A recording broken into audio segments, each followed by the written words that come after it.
Okay, so for In the Kitchen with the voices from the Vernacular Music Center podcast, I'm going to have a bash here on a cloudy morning in the North Berkshires of Massachusetts in making Irish soda bread. I should preface this by saying that I prefer recipes that are so simple that I can't mess them up, but I can memorize them, because I don't really like reading or scrolling through recipes if I don't have to. Unless I'm trying to expand the repertoire, in which case I will absolutely do that internet thing. But this is one I've made for a long time, and I've made in a lot of different contexts, a lot of different kitchens with a lot of different utensils and a lot of different source ingredients. Some of my absolute favorite soda breads I've made in the commercial style kitchens of youth hostels in the west of Ireland for my own students on field trips. And on a cloudy, gray morning in the North Berkshires of Massachusetts, amongst the hardwoods and the granite and slate hills, it feels as close to Ireland as I can get during the last vestiges, we hope, of this pandemic. So this is a recipe in ingredients and proportions that's suitable for one soda bread.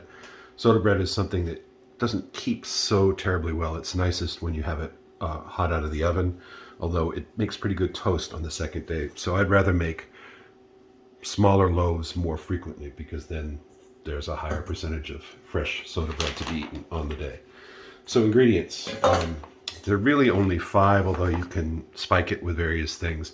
I like to make a really basic recipe because I think it's a better delivery method for butter and jam. Some kind of a white flour, or you can use really the ideal is to use oatmeals, and actually I'm going to pull the oatmeals out of the freezer right now.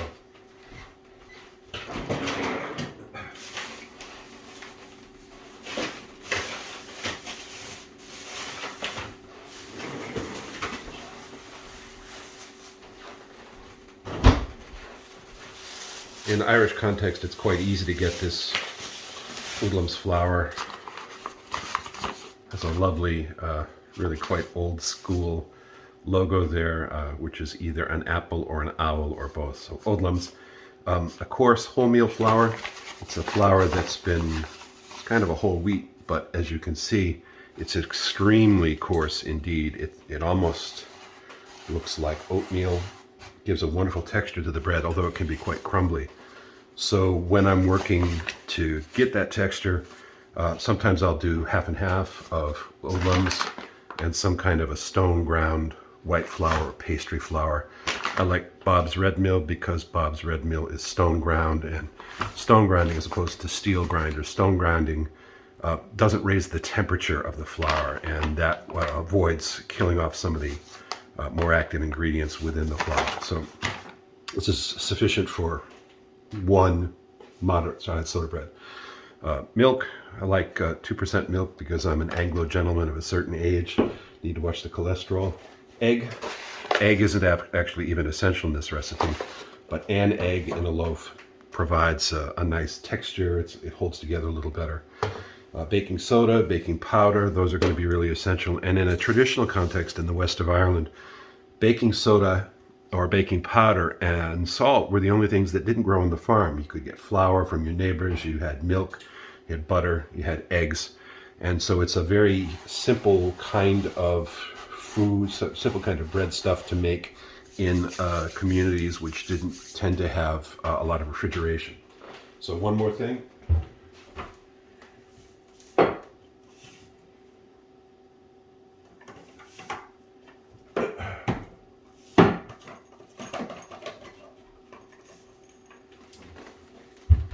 Yeah, the baking powder, baking soda, they both appear in this recipe. So I've got a board I'm going to work on. Meantime, I'm preheating my oven to 375 degrees Fahrenheit, although there's different schools of thought about that. I prefer to bake at a slightly lower temperature for just a little bit longer without letting it get tough. So here's how I'm going to start. This is to make one moderate loaf.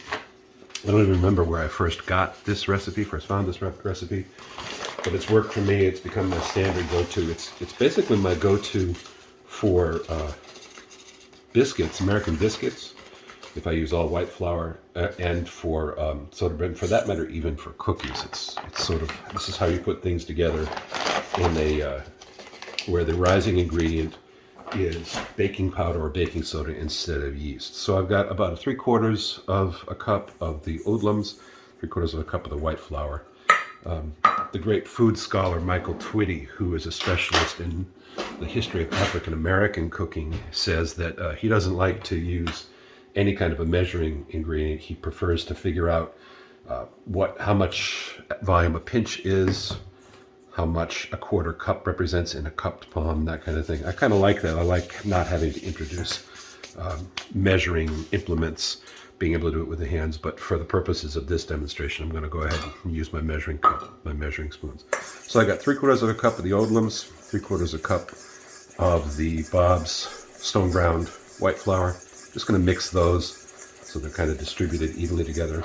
The way you do soda bread is you put the dry ingredients together, and then you put the wet ingredients together, and you introduce them to one another only when you're pretty much ready to pull the trigger on forming the loaf and getting it in the oven. Because, of course, as soon as you combine the dry ingredients and the wet ingredients, things start to work on one another.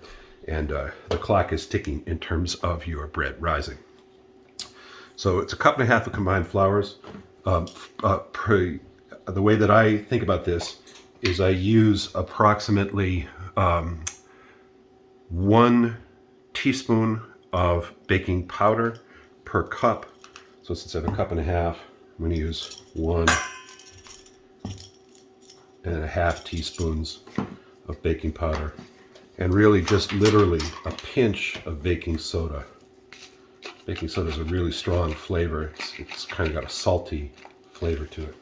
So it's really just to help things along. Just a pinch of baking soda, 2 kinds of flour, 1.5 teaspoons of baking powder, pinch of baking soda. And because salt with butter is really a kind of divine combination, pinch of salt. That's dry ingredients. We'll set that aside just for a second.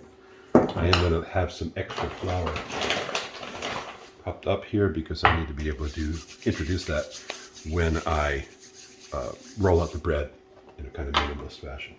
Now in terms of wet ingredients, you can use milk, you can use buttermilk, you can even use sour milk, and I suspect that on the farm in Ireland, and for that in the deep south, sometimes they use buttermilk or they use the clabber for making butter because it was a way of avoiding wasting the foodstuffs. I'm going to, again, I don't really like to measure things too specifically, but I'm going to try to measure to the best of my ability on this instinctive recipe. So for 1.5 cups of flour, I'm going to employ probably about 1 cup of milk, and I may have to adjust that. I can do that by adding flour or adding milk to the dough as I'm kneading it. So that's 1 cup of flour. Now here's a cup of milk. Here's a secret that I learned. In the absence of buttermilk, it's a very counterintuitive thing to do. But if to that cup of milk you add maybe 1 teaspoon of white vinegar, you think, oh my gosh, that's going to make the milk go sour immediately. And in fact, that's what we want it to do.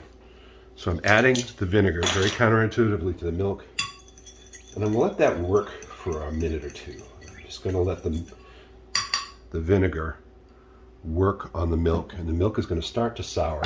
It's going to take on kind of the aroma of vinegar, which if you think about it, is not at all dissimilar to the aroma of buttermilk or milk that has just slightly gone past. That's just working. I've got 1 egg. You could always get an egg on a farm in Ireland because that's what chickens were for, and you only ate the chicken when the chicken was no longer producing. And that's why people ate chicken maybe once a week on Sunday for Sunday dinner, and no more frequently than that. Same thing with cows. You don't really eat beef in the west of Ireland because the cow was too valuable as a producer of milk and butter and sometimes cheese, but especially milk and butter. In the west of Ireland, in pre-refrigeration days, the principal protein sources were eggs, dairy products, and the pig. And this is a content warning here, you'd fatten the pig, and once a year when the cold weather came, there'd be a pig killing, and then you would make ham and bacon and sometimes sausage to preserve it through the winter and take it through until the spring. We're not going to be using any pig products today. Apologies to those who are friends of that kind of thing. So the milk is kind of just working, the milk and the vinegar are working. You can't smell it in this medium, but you can actually see that, I think you can see that the consistency of the milk begins to change. It begins to thicken, it begins to clabber just a little bit. Now I'm going to, another sort of trick that I learned, took me a while, I'd read it, hadn't really paid attention to it, but it's a really good insight. The other essential ingredient in this recipe is butter. And because butter is provides the flavor, it also helps to hold things together. It also gives a wonderful texture to the bread. For years, I would melt the butter to room temperature. I try to do that thing where you drop the pat of butter into the flour and then you cut it with 2 knives, sort of slicing. It's very time consuming, but yields a nice consistency because there's still chips of butter in the bread. But one that I had been introduced to years ago, had never implemented, and I sort of recently rediscovered, is to use a cheese grater. Take the butter, cold, right? It has to be cold because if it's soft, it'll just sort of mush. And I'm going to use the coarse side of the cheese grater. I'm literally going to grate the butter into the bread. And again, I'm not being super particular about proportions, but I'd say I'm grating into this flour maybe about 4 tablespoons of butter. And butter is one of those, as with garlic, err on the side of too much. It may not be good for your health, but it's definitely good for your palate. And I'll kind of help that butter out of this cheese grater. It's a pain to clean the cheese grater in the aftermath, but by gosh, it works very well. So I'm going to just try to avoid wasting any of that butter because in the west of Ireland, making butter is a time-consuming, or was a time-consuming, elbow-bending process, and so I'm going to try not to waste any. And then I'm going to just sort of mix that butter, which is still, as we can see, it's kind of a consistency, almost a consistency of cheese when it's been grated. I'm going to mix that into the flour, break up the clumps as I can without warming them, because if I warm them, of course, they start to melt. This is the same result I might get if I were cutting the butter into it the way you would do pastry for a brioche. There goes my 375 oven. So I'm just going to let that sort of sit there. Baking is a good thing to do on cooler mornings, like on a cool overcast day in the North Berkshires. So now I've got the butter grated rather than cut, but distributed in flecks, in chips, through the bread. Meantime, my milk has been souring. You can smell the vinegary smell, slightly clabbered. And I'm going to mix into the flour, baking powder, baking soda, butter, dry ingredients. Before I do that, and before I forget, take 1 egg. I'm going to crack that into the milk mixture. The reason I do that, those 2 ingredients together, of course, is because it just makes it easier to distribute them, right? If the egg is lightly beaten into the now imitation buttermilk, I don't want to beat it too hard, and it really at no point I don't want to beat the egg too hard. I don't want to knead the bread too hard because it just toughens it, and we're about to set in motion a chemical reaction, right, between the liquid of the milk and egg and the baking powder that's in the flour. So I don't want to waste that chemical reaction, the production of that aeration, that gaseous aeration that's going to make the bread rise. So don't want to beat the egg too hard, don't want to knead the bread too long. I'm not going to add all of that cup of soured milk. I'm going to try to keep my hands out of it as much as I can because my hands have heat, and that in turn risks melting the butter in ways I don't really need to. It's still a little bit too wet. It's a little bit like a cookie dough or a muffin dough. So it's too wet, so I'm going to need to add some more of my backup white flour. Because at this point what I'm really looking for is a consistency.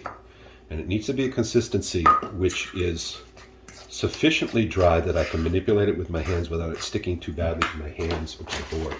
Still a little wet. I'm going to add another fistful, maybe 1/3 of a cup of the odlums, just to kind of maintain my proportions. Still mixing with a fork so that I keep my hands off of the dough. I don't want to mix too hard, and I don't want to mix too long, because that chemical reaction, as I've said, is kind of already operating. That's starting to be a kind of, I'd say maybe a damp loaf. So at this point I'm going to introduce it to the board. Flour this board, because of course that keeps the dough from sticking. And I may need to continue flouring the board. And that will also introduce a little more flour to the dough in the event that the dough is a little wet and prone to sticking. Just flouring the board both keeps it from sticking and introduces a little more flour and sort of changes the proportion. You'll notice I'm not kneading this super hard the way that I would if I was making any kind of a yeasted bread, because the yeast, the more you work the bread, and that's true whether you're doing a yeasted bread or like some kind of a sourdough, the more you work the bread, the more you release the gluten. But in the case of a recipe like this, that's really not what I'm seeking to do at all. I just want to get everything so that it's sort of cohesive. And you'll see it's a modest sized loaf. I have big hands, but I'd say that's maybe a half loaf. That means that when I do introduce it to the 375 oven, I don't want to cook it as long, because it's going to cook through faster. All right, it's not going to take as much time. So I've just kind of formed it into a loaf. It will settle a little bit, but if I've done my proportions right, it won't settle too badly. I can use a dry baking sheet. I don't really need to grease the baking sheet, because the bread itself is going to come out of the oven relatively dry, and I can break it loose. If I felt obligated, if I was concerned about that, if I was making cookies or anything that were stickier, I can just butter the sheet just a bit. If I have a concern about the cookies or the biscuits sticking, I can butter it. I don't think it's going to be an issue here, as I say, with this bread. I am going to try to make sure that the bread kind of peaks up a little bit. I could do it in bread pan, but in the west of Ireland, a lot of times you wouldn't have a bread pan, or you wouldn't use a bread pan. You might use a Dutch oven if you had a bigger loaf, a Dutch oven, say a 10 or 12 inch Dutch oven. I've just got this little loaf for demonstration purposes. It goes on the sheet. I'm going to step out of frame for a second. It's going to go in the oven at 375.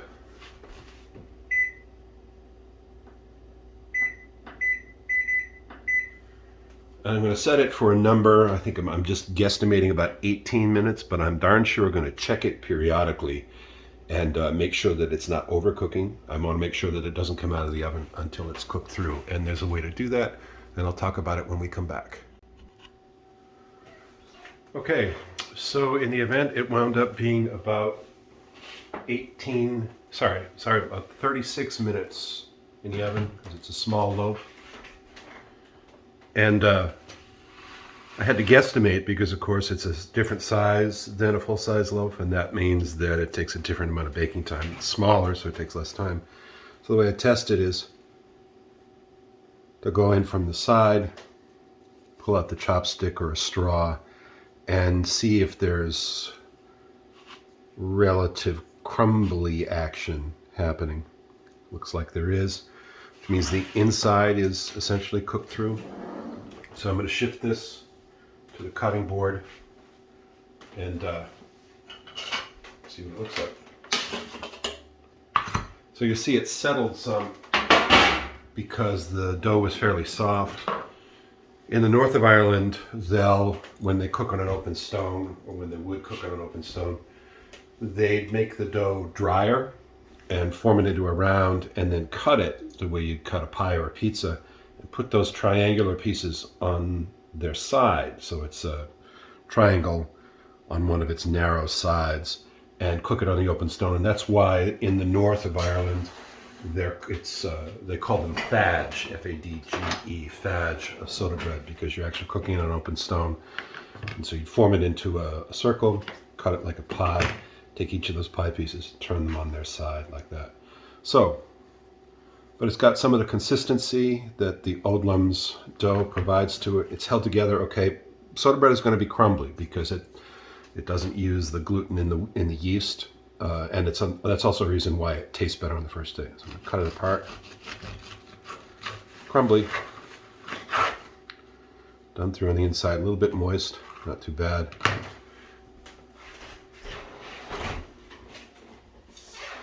Drop a little bit of slightly more cholesterol-friendly butter-like substance on it for we gentlemen of a certain age who have to watch our cholesterol. Kind of breaks apart, crumbles apart. A little bit of moisture in the middle, but it's cooked through in the middle.